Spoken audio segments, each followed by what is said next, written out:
Welcome back to the Vainglory International Premier League. We are in the midst of our wild card match to decide who the last team going to the playoffs will be. Invincible Armada, of course, taking that first game, which means that they only have one game to go. But first, we're going to see Beyond versus Hack. Yeah, this is going to be an interesting one. If Hack does win, and then they win the last game, they will get out in first place. But if they do lose, then they'll both be...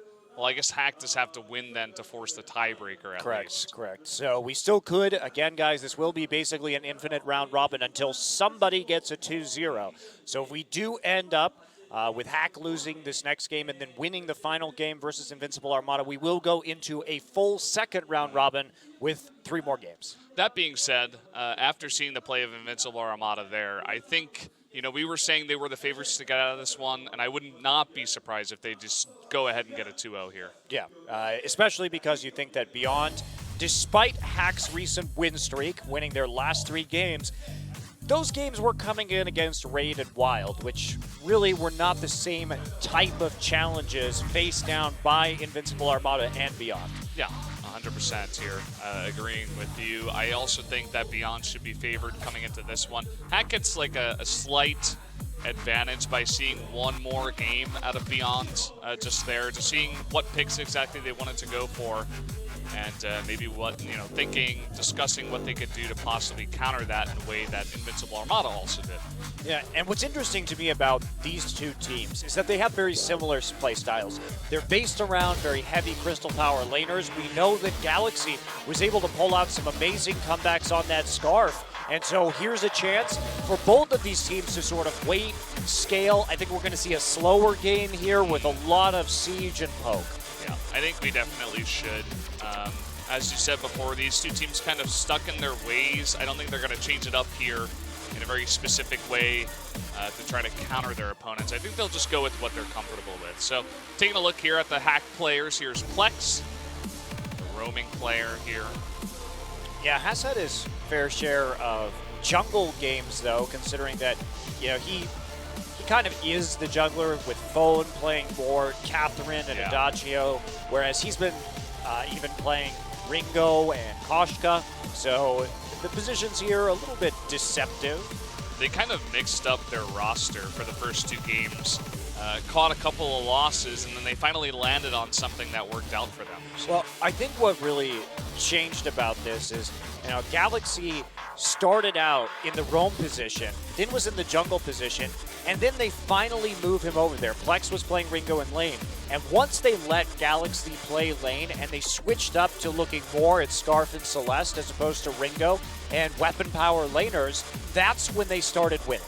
So they made a strategic shift into what Beyond is known for. So we'll see if they're good enough to take out Beyond here. Beyond coming off that loss, but really doing a lot of work in the early game and peeling quite nicely for that Celeste.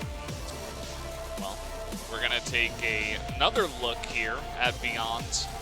Maybe not get too in-depth with the players, as we did already take a look at them earlier on. And yeah, for me, the big part of Hack is really just Galaxy. I mean, his Scarf play was mind-boggling to me. I'm also a big Scarf player myself, so was taking a lot of notes during those games for sure. He essentially carried his team, especially through their first win that they got. Yeah, very big come-from-behind victory where they successfully turtled and got Scarf online in the late game, and then they won basically just by poking Wild out. So we are going to go into picks and bans here in our second wild card match of the night. I anticipate that, we don't have a Celeste ban, we don't have a Scarf ban, so double Celeste would not be surprising at all. Koshka banned out by Beyond, Adagio banned out by Hack. Yeah. With Catherine not banned out this time around, Yota will pick her up, so not a bad idea there. Plex going to be playing Vox, it seems. But for the first time, Function, well, we're actually going to see him on Arden this game once again, so going for a very similar peel strategy. Beyond not showing anything new. Let's see if Galaxy actually does go for that Scarf. As we were saying before, that was his big hero that he was using for sure, and he is going to lock that in. And the Catherine too. So now we're going to get into game 2 right now.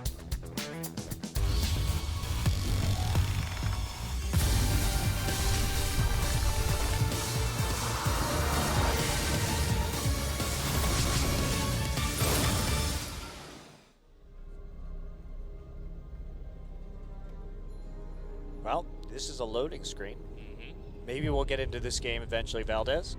It's very interesting to me that Hack has decided to go for a jungle box pick. Plex, again, did play lane in the second game of the round robin instead of Galaxy, but he played Glaive, Koshka, and Adagio since then, and now really mixing it up. But this is a team composition that's going to take quite some time to scale up into relevance, both Vox and Scarf being more proficient in terms of carrying in the late game.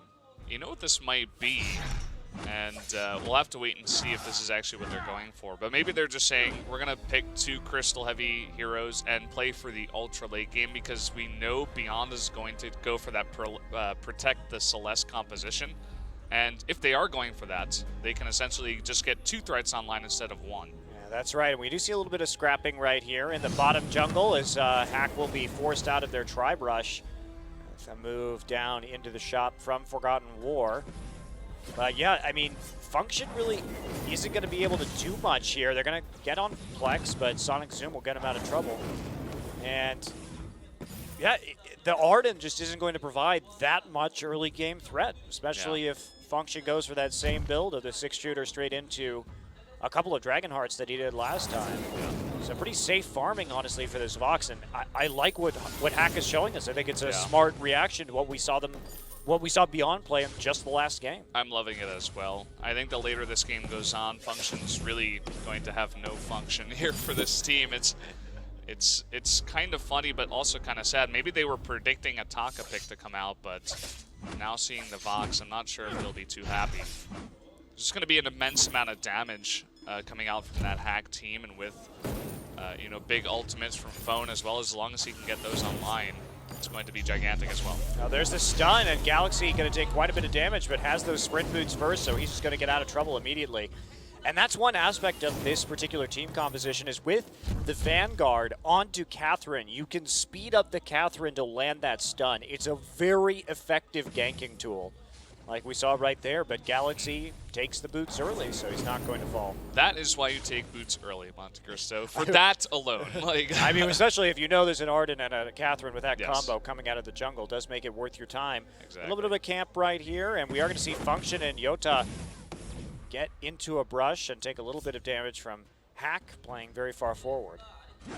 They're even just going to go back to the base now, maybe scared about a bit of a rotation from Forgotten War to come down. But she doesn't. Stays in the lane. Not too much taken there by Hack. And just a quick return. Scarf using this little bit of free time to go ahead and pick up some more items. Scout Trap with his own heavy prism, battery. Starting to get some decent crystal power. Yeah.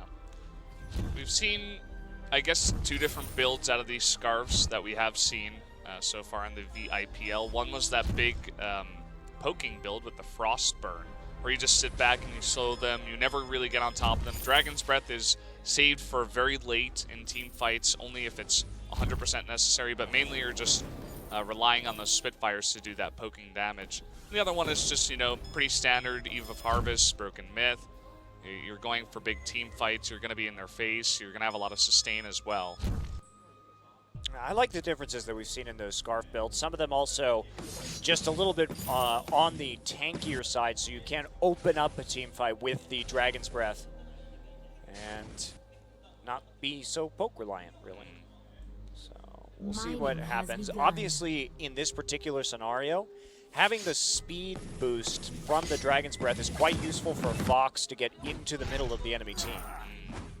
To get his combo off very efficiently, as well as that Catherine to land the stun and lockdown 1, and get into a good position as well to land her own ultimate.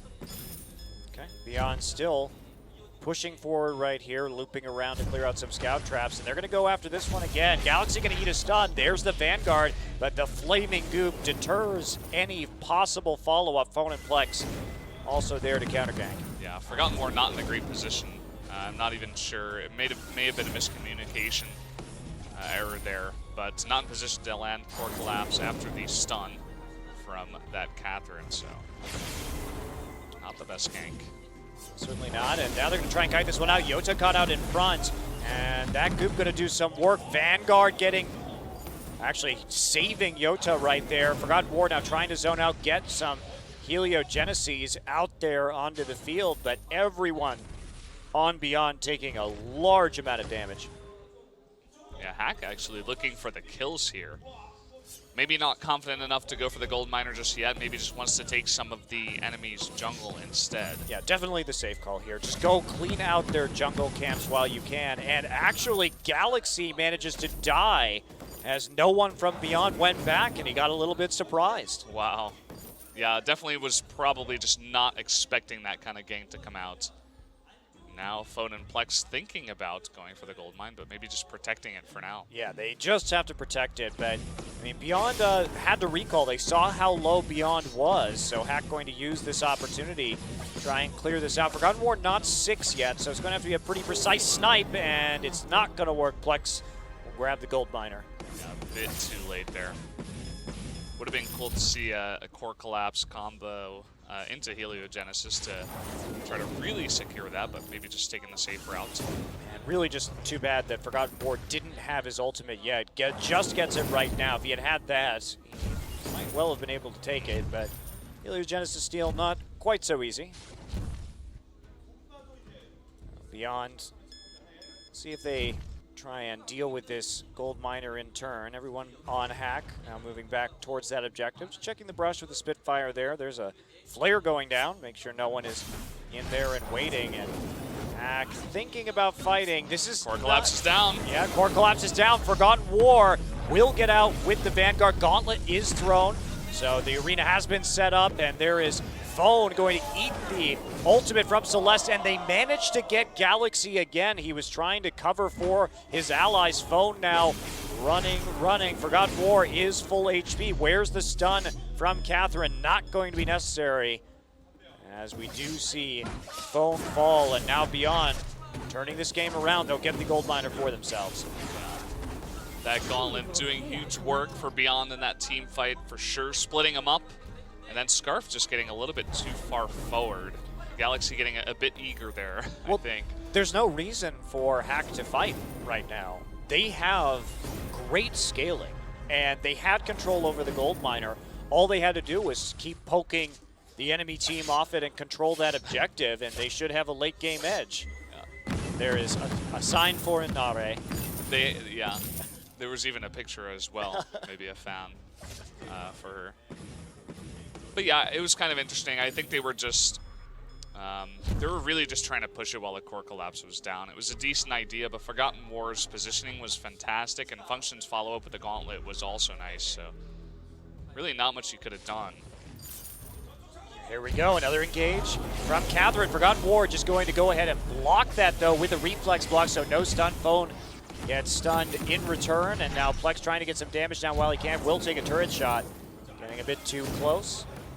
And Hack once again backing off, but Beyond just trying to maintain the advantage that they have. They have pulled themselves into a gold lead now, and here comes Yota, Merciless Pursuit, down once again. Vanguard onto Yota, Forgotten War, trying to follow this one up. Dragon's Breath going to come down and start burning the members of Beyond. Galaxy taking some damage though, cancels that, and there's a huge Solar Storm.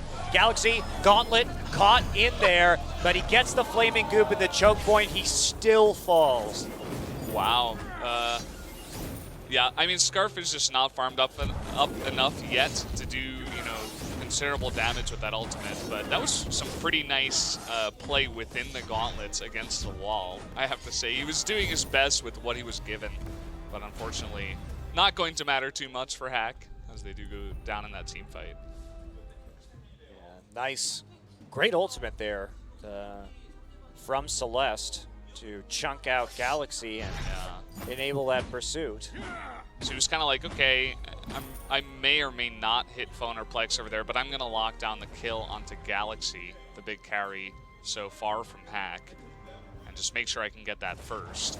Yeah, that's really been the story, right? Galaxy, we've seen what he can do when he gets farmed up, but he's well behind when it comes to CS this game, falling behind by nearly 30 already, and he's been bullied by Beyond. And he's had to play very safe because that Arden-Catherine combo is extremely difficult for him to escape from if he pushes too far forward. And Function, though, gonna get low. There comes the Catherine ult as a counter engage. Scout Trap goes down. Beyond still going to maintain presence over this Gold Miner. Minion Candy is down to give them a bit of extra damage. Should Hack want to fight this, Scout Trap will explode. And there's another Catherine ult coming through onto Beyond. Beyond low. Forgotten War doesn't have a whole lot of energy. Still gonna drop some Heliogenesis, but a kill will be picked up courtesy of Galaxy's Scarf. Wow, Beyond did almost everything right there to stay alive up until the end, like a stun onto the Dragon's Breath of Galaxy, the reflex block on the stun of Phone. It was all looking okay. Ooh. Solar Storm, yeah, going to deal some damage, but it's not going to prevent that Gold Miner from being taken.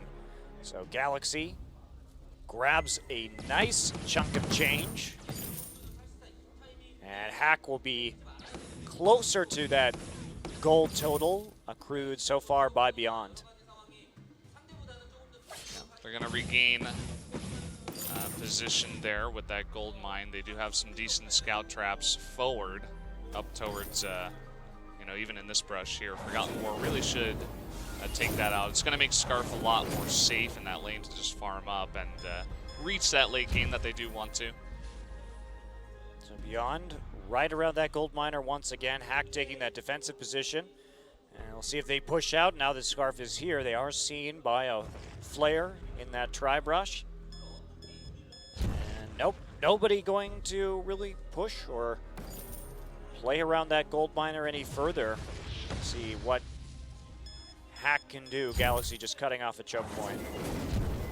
Forgotten War getting very far forward, eating a Spitfire there. Has to be very careful about the positioning. I think he was just trying to bait out Hack into a bad position, possibly to start the team fight. Maybe allow Function to get a good gauntlet down and trap some of them. Not going to work here, though. And Phone looking for an engage right now. Forgotten War will pop his reflex block. Silence goes down. Forgotten War cutting out that damage. And Silence for Silence traded. Plex getting a little bit low. Forgotten War walking very far forward, trying to zone with that core collapse. There's the gauntlet. Can Hack escape? It looks like the answer is going to be no. Bottles up 2, and that's 2 kills. After everything was burned there, essentially the ultimate out of Phone and both Plex on the Catherine and the box, they can easily just engage off the back of that. I think after those 2 ultimates were burned, Hack just had to get out of there and just disengage as best as they possibly could, but they were staying way too early. I mean, Galaxy does have a reflex block now, but if it's used before the gauntlet comes down, he's going to be trapped if he's too far forward, and he is going to go down almost definitely. Yeah, there's no Crucible yet either picked up, just a Fountain of Renewal, so they don't have a couple of contingency plans there for how to deal with the crowd control coming in from Beyond. Yeah, I would imagine that it would be Plex that's picking that up, but as of now, it could be either Galaxy or Plex. I think you just really want to get that Scarf online instead.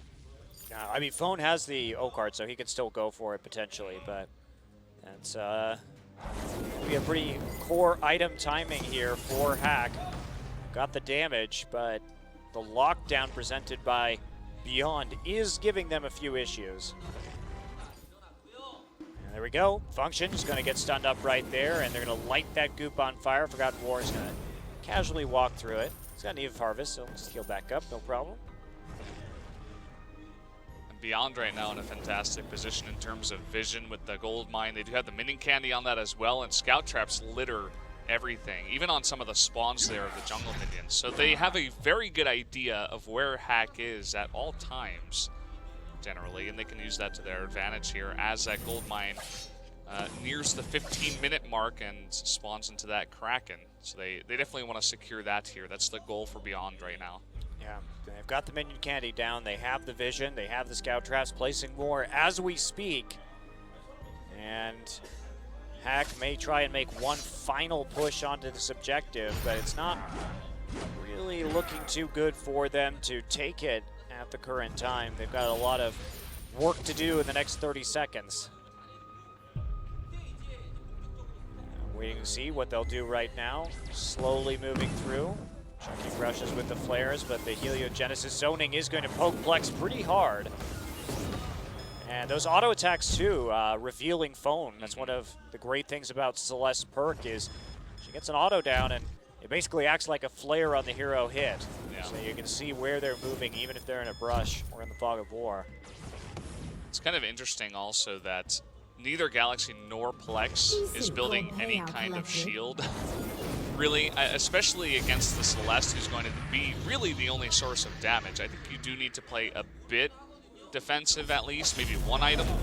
Plex going to get caught out, and there's just a massive amount of crowd control locking him down. And Forgotten War didn't even have to use his ultimate, the Solar Storm there, trying to get a couple of supernovas by stacking the Heliogenesis. And they're just going to play defensively. No attempt at a Kraken just yet. They are deciding that now is the time to take the minion mine, however. Yeah, want to begin to put on that pressure. They have some great siege with the Celeste alone, so it is going to be hard for Hack to just sit back and play the super passive farm game on their own turrets against this composition. So I do like the idea, especially with Kraken getting online here. We do see the shields start being built, so Plex finally decides that a light shield is a wise investment. I mean, especially on that Vox, I think it only takes maybe like 3 or 4 Heliogeneses, and you're going down essentially with any other damage from any of the other heroes. And when you have Catherine on top of you to initiate with the stun, there is going to be a lot of damage coming out from the other heroes. So you do need some kind of survivability or essentially perfect positioning, which is always really, really hard to attain in any kind of MOBA. Absolutely. Well, a lot of scout traps cleared out right there, but Beyond decides it's time to go. They get a stun onto Phone immediately, but that's not one of the carries. Meanwhile, we do see the Goop starting to burn down Yota right there. Function going to drop that gauntlet, and they will get the stun onto Plex at the end of that Sonic Zoom. Going to try and kite this one out, moving backwards, and there's the stun from Catherine, or the silence rather from Catherine, dissuading Beyond from following up. Yeah, kind of a scary fight there from Beyond. They cannot over-engage against a very passive Scarf in the back. Galaxy with really nice positioning there, keeping his team alive, essentially. Yeah, I'm a bit surprised they pulled the trigger, especially because they only caught out Catherine. Galaxy on his own right now, and gets the Vanguard onto Yota. They're going to chase and dive this one, and there's the stun coming through. Galaxy, though, had the reflex block, but it's just not enough. You get that Warhorn. It's such a strong item when you're trying to engage on 1 or even 2 of these carries. You need to take them down very easily, even without your stun. Like, even there, Catherine didn't have her stun up, but they still were able to secure the kill with the Warhorn. Here we go. Kraken has been unleashed, so Beyond the first Kraken of the game, going to go ahead and shop right now. Up their inventory so they can start setting up this siege. And man, this is just terrifying. When you're against a Scarf or a Celeste and there's a Kraken that the enemy team has, it's so hard to actually kill that Kraken, even if you do have a Scarf with that % HP, because the constant poke coming in is a challenge to deal with. See Beyond just zoning out Hack from killing that Kraken before it starts dealing damage from the turret as best as they're able. Yeah. Galaxy on that Scarf, one of the best, if not the best, at taking down a Kraken very fast, but we'll see how much they can do with Celeste in the back with that poke. It's just so hard to really get on top of it. Kraken, though, getting low here. Yeah, is getting low. Of course, they do the Fox and the Scarf, huge in the late game. But look at the core collapse, double stun! What a play from Forgotten War, great skill shot. And Galaxy here, he is going to be able to take out the Kraken eventually, but how much is Beyond going to get? They're going to get at least 1 turret as the Kraken falls. Galaxy running low on energy. They can't quite kill Function. There he goes, finally dying. Galaxy back in his base right now, but this could just be the win for Beyond. We'll see if they can actually get it dancing around the Bane Crystal right now. Nice stun onto Galaxy. Beyond wants to end things right now, but there's Catherine stunning Forgotten War. He has been locked up with that Goop, but that's going to be it. Beyond will take it. And they are going to move to 1-1. Hack must beat Invincible Armada to force another round robin and a tiebreaker. Just really, really well played by Beyond. And I have to say, the idea from Hack, as we said before, was to scale immensely towards that late game, but some unfortunate decisions to take early team fights and just getting too far behind led to their loss there, I believe. Yeah, interesting strategy from Hack, though. You could really see that was, I mean, that's unusual, and it was tailored for Beyond's style of play. So we will be heading into what could be our last match of the night. We'll see if Hack can take out our reigning champions here in Korea, Invincible Armada, to force us into another round robin, or whether Invincible Armada will win and punch their ticket to the semifinals. Be an exciting match coming up, and we will see you guys in just a few minutes.